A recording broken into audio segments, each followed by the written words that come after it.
Now, everywhere you read in the Quran, وَعَاشِرُوهُنَّ بِالْمَعْرُوفِ. And in the Sunnah, the same rhetoric. The Prophet is telling us, Allah Azza wa Jal, before that, is telling us, commanding us to be kind and to live with our spouse in a decent manner. Most men and women think that marriage is all about rights and responsibilities. 1 + 1 = 2. It is like an auditor. Whenever a dispute happens, what did I do and what did you do? And they start to check and balance. And this is not correct. When you have to live with your wife in kindness and in a decent fashion, an honorable way, it means that you love for her what you love for yourself. So don't start pointing the finger and say, you should have done this, you should have done that. Rather, look, if your sister or daughter were to be treated in the same fashion, how would you feel? If you were a wife and your husband was treating you in the same fashion, how would you feel? We tend never to think in this way. And this is one of the traits and characteristics of a true believer. The Prophet said, alayhi salatu wasalam, Iman is 60+ branches, which means that if you do not fulfill and complete these branches, you'll never be classified as a full-fledged mu'min. Rather, you would be Muslim, or mu'min that is not that perfect. So you have to fulfill these 60+ branches, or 70+ branches, as in another narration. One of them is to love for others what you love for yourself. And we never think of this. We're so selfish. We're so concentrated on what matters to us, and the hell with everybody else.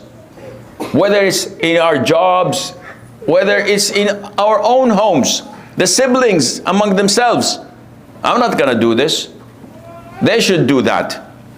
I never think of what your country should do to you, but what are you going to do for your country?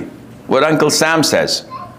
This is what we should behave, or how we should behave. So marriage is not an equation that is fixed. It's filled with many other things that may not be tangible. It is not restricted only to food.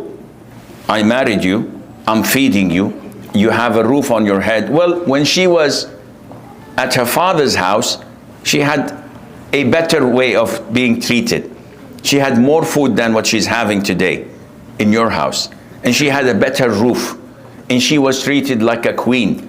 So why did you take her from her father's house to treat her like trash? This is not Islam.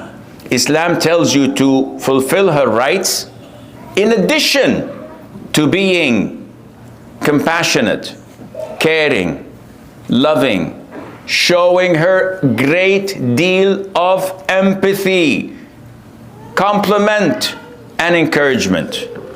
And 99.99%, like the Arab elections, men do not do this. They don't. They fail in showing their emotions. They fail in praising their wives and complimenting their beauty, even if she's as a gorilla, as ugly as a gorilla. No problem.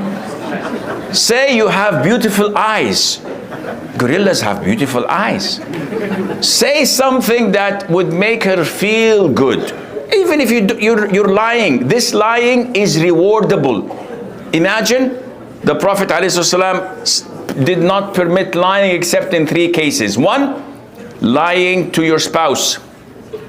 Not that you're having poker night and you say, listen, I have some overtime to do. No, no, no. This is not halal lying. This is haram lying.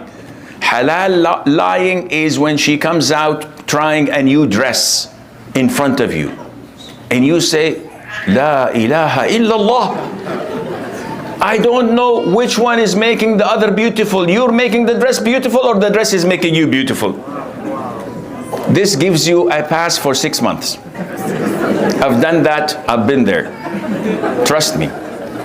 But when you see her trying a new dress and she says, honey, how do I look? And you start laughing for half an hour and can't control yourself. Say, oh, I don't know, is this your granddaughter's dress? You're going to have problems. So you have to compliment her, praise her, give her kind and nice words.